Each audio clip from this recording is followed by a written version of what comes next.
Hey y'all, and welcome to our South Georgia garden.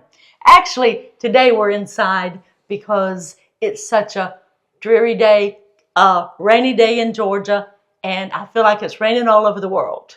Yes, Belinda, now I have that song in my head, but I'm certainly thankful for the rain.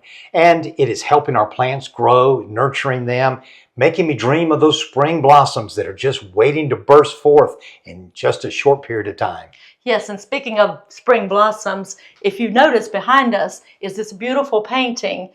It was done by a former student of mine. He was a student of mine in first grade, and then when he attended high school, he attended the school where I was principal. Yes, so when he was in high school, I commissioned him to do this painting for a new house that we were completing, and we placed this over the fireplace. So this painting has actually moved with us.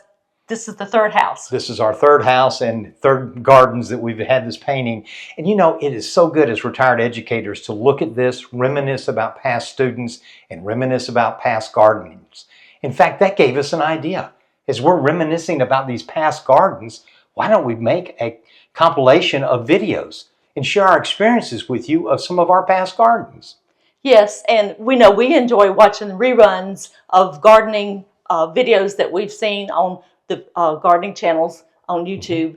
We just kind of go back and watch the reruns when it's cold and people aren't really out in their gardens. So we thought we would do that. So join us. Sit down and watch through this video. And if you have some experiences that you'd like to share with us, share in the comments. Or if you have a favorite garden video that you just enjoy watching over and over, let us know where we can find that, because I bet we'll enjoy watching it too. Yes, we really enjoy watching YouTube gardening videos.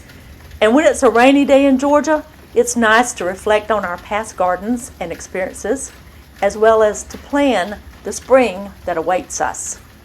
So let us take you on a journey through some of our gardening adventures. In the late fall and winter, as gardeners, we focus on our current gardens and our plans for next spring. Yet, if we reflect on our past gardens, we can better appreciate our journey down the garden path and see more clearly the garden that awaits for us. Yes, Mark, we've created several gardens on our journey. I guess the time we really became true garden nerds was back in the day when we were watching all those garden programs on TV, because gardening YouTubers weren't even a thing. So we watched our favorite garden show, Gardener's Diary, with Erica Glasner.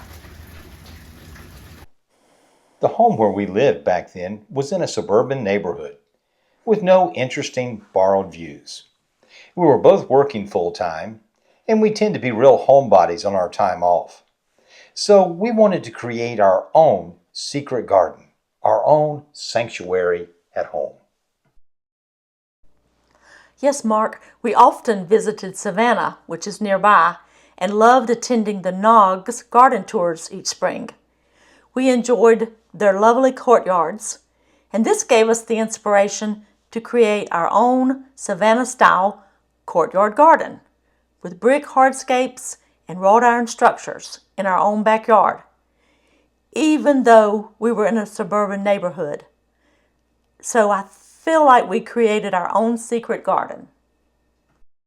Yes, Belinda, and I remember laying all of those bricks that we see in the courtyard there over spring breaks and summer breaks. And then our first winter, we tried growing pansies, but soon learned how much deer love pansies.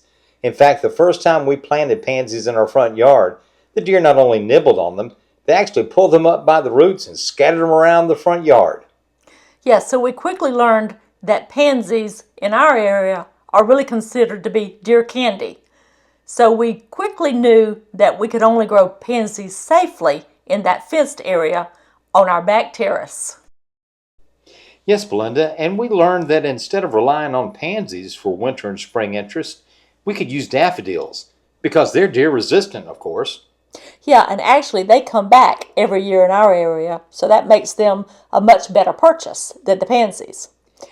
And they multiply into larger clumps too. Right, and those larger clumps you can divide and place in other parts of your garden. As Southerners, we've always enjoyed camellias, but at this garden, we really fell in love with them because we planted so many of them. We planted a lot of japonicas just throughout the garden and love their blooms and their colors. Yes, and Mark, didn't we also plant sasanquas because they bloom early, and this way, having both types, we were able to extend our blooming season? Yes, we did. We had a very long camellia blooming season. Also, this secret garden was very shaded in the back, so it was the perfect environment for camellias in our area. Yes, Belinda, and those shaded areas were perfect for these japonica camellias. Look at that pink one. I know every time we saw it, we thought, that looks like confectioner's sugar. Should be on a cake somewhere. The back garden area was so shaded, and we laid brick everywhere, carving out a few garden areas in amongst the brick and having some seating areas. It truly was like a courtyard in Savannah. Yes, Mark, and actually, when we had this house built, we didn't put any grass in the backyard because we knew we wanted that Savannah courtyard feel. So we laid the bricks, as you've said, but we had to kind of take it a little bit at a time since we were working full time. It's so amazing when we look at this garden to realize that we did all this work ourselves. Yes, we did. A lot of weekends and breaks from school working on those bricks and planting plants and learning how to garden. Right. And here we see many of the gardenias.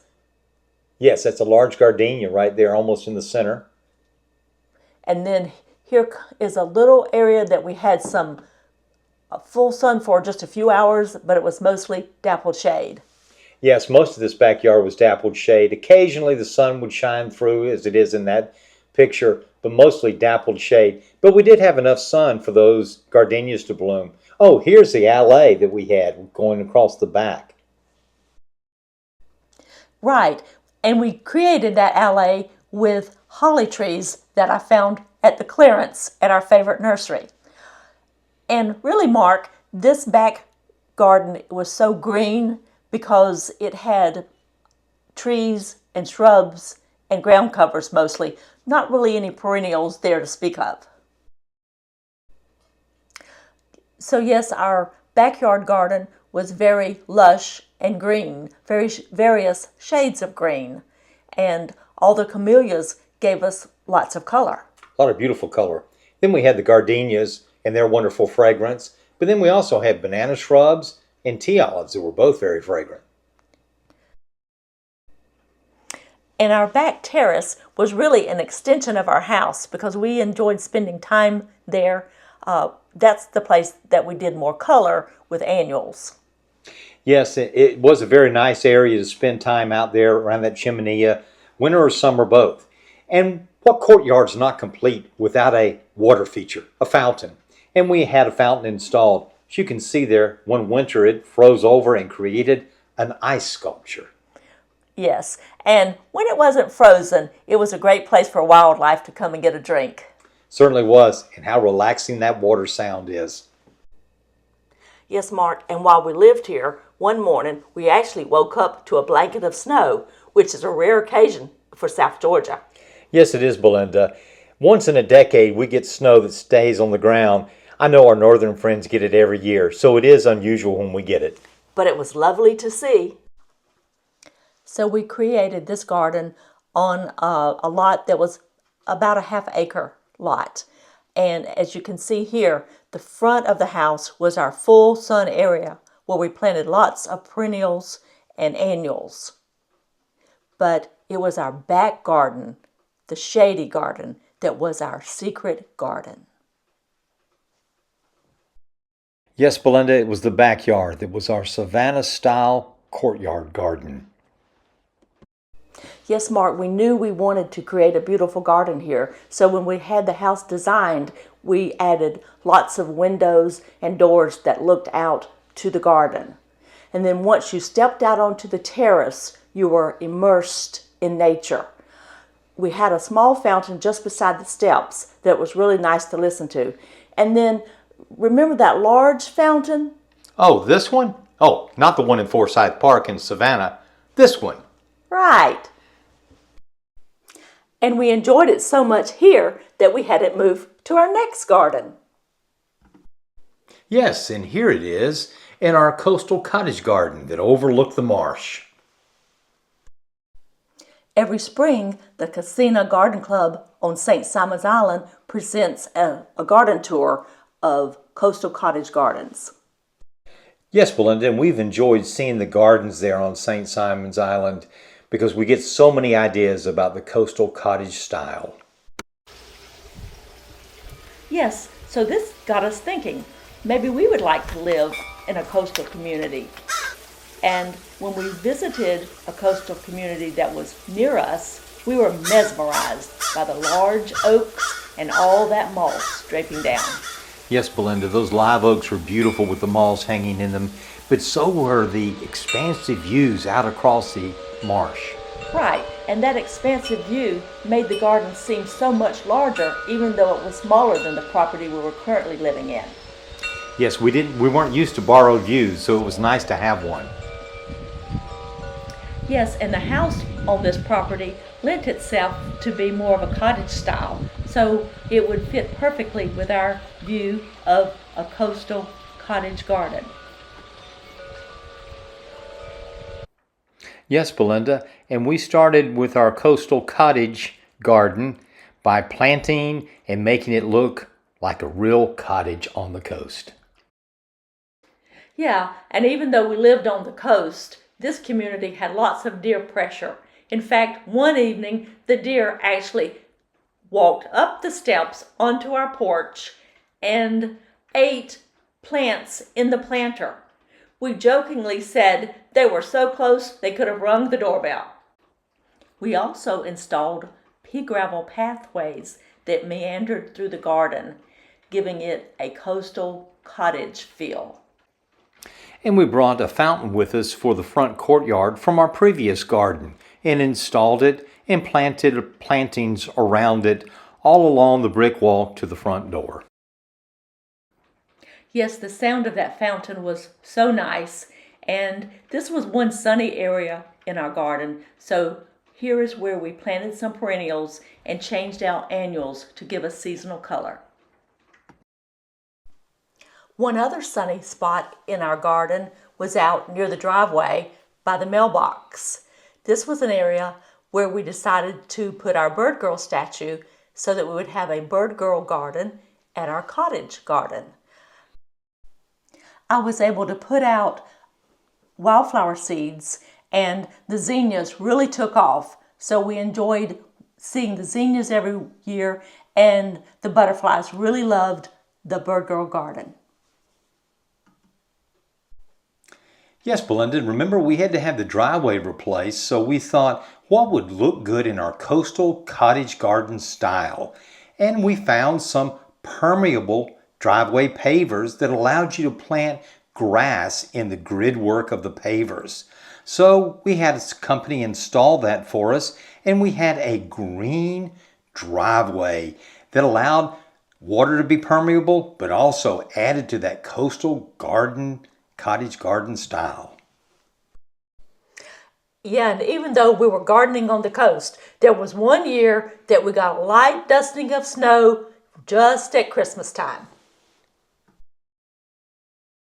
Our plantings weren't limited to just along the driveway, and as you see walking along the side of the house, we had a lot of tropicals planted underneath those live oaks next to the house. You walked along, and then all of a sudden you came into the backyard and saw those borrowed views of the marsh. Right, and most of our garden here was very shady, so we're able to grow a lot of tropicals, as you said. Yes, but we did have some color, as you see in those azaleas. Yes, and here you see that large fountain that we moved from our Savannah Courtyard garden. And we were so glad that we decided to have someone move that here because it really fit the space and wildlife really enjoyed it.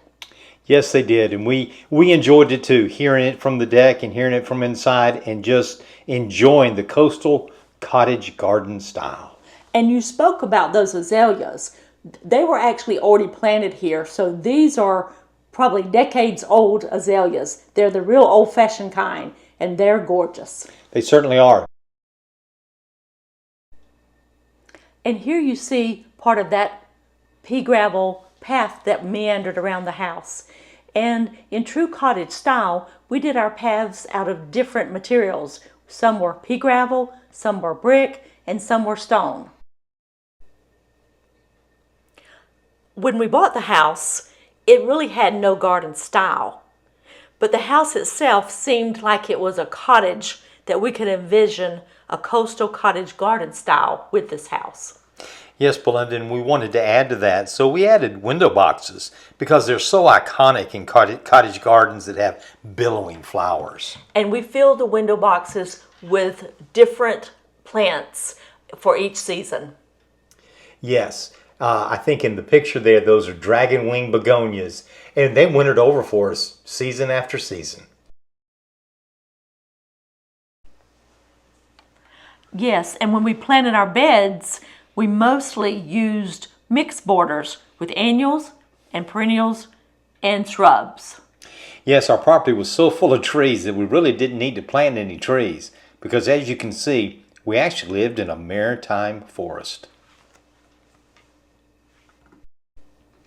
It was really great viewing sunsets from our deck, just in time for the golden hour each evening, or is it happy hour?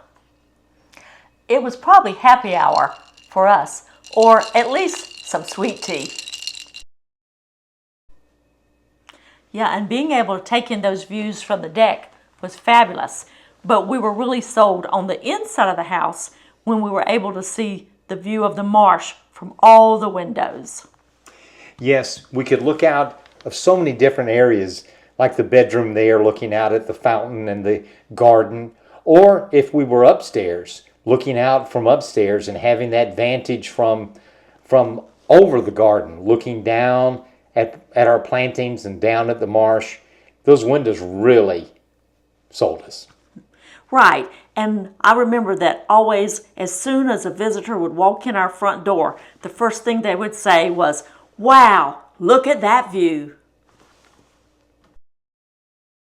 Yes, the views, the sunsets were so spectacular, especially this sunset that would reflect in the tidal creek that flowed through the marsh directly behind our house. We were so fortunate to have all of that high shade from live oaks in this maritime forest that allowed us to also grow a lot of tropicals. Right, and there were also some mature palms already on the property. Yes, and being in such a temperate zone, being right on the coast, allowed us to grow all those tropicals. Right, and we kind of call our style here a coastal cottage garden because it had so many tropicals, that coastal tropical feel.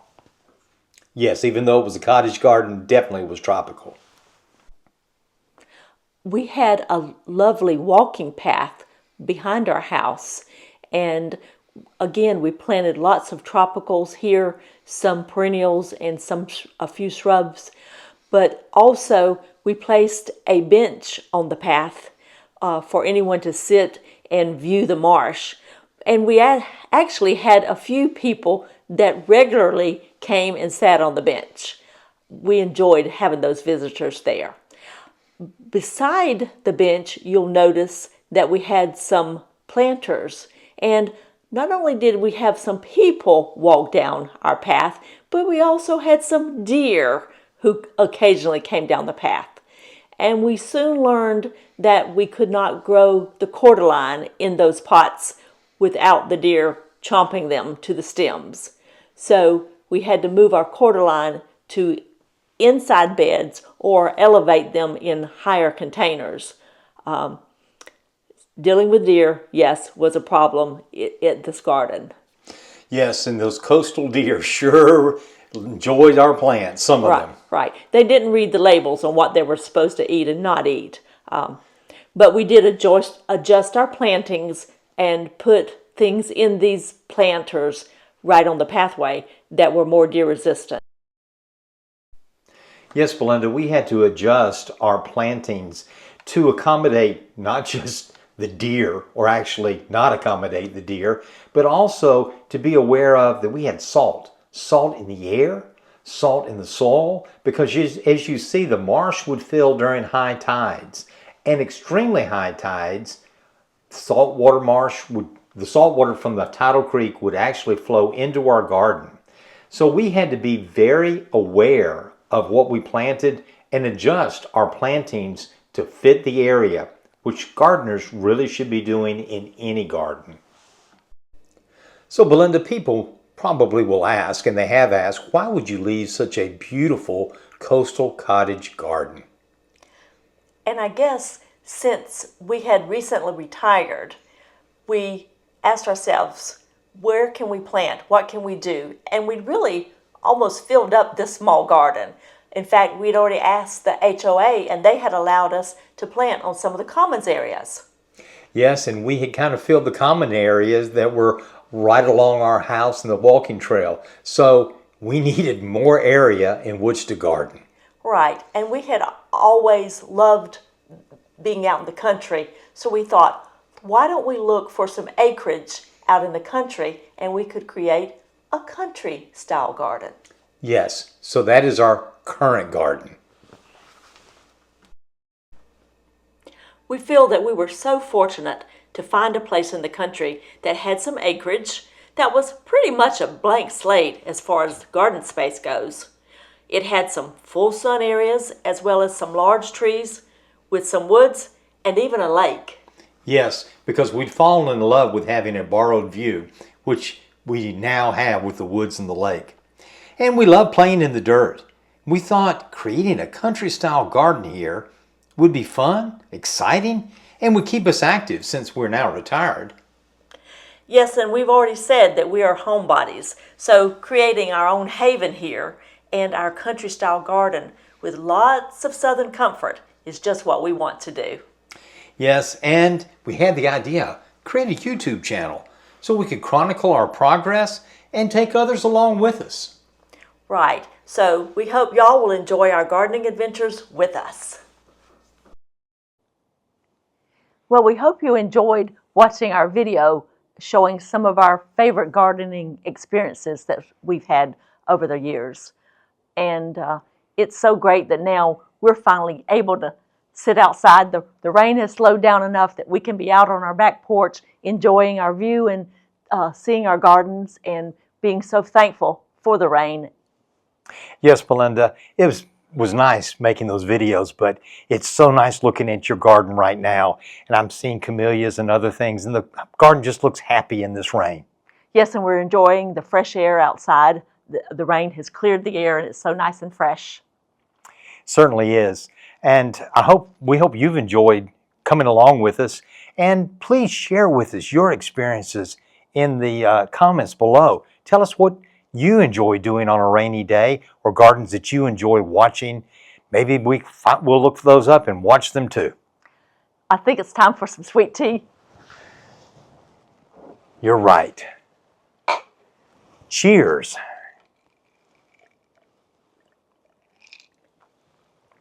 From our South Georgia garden.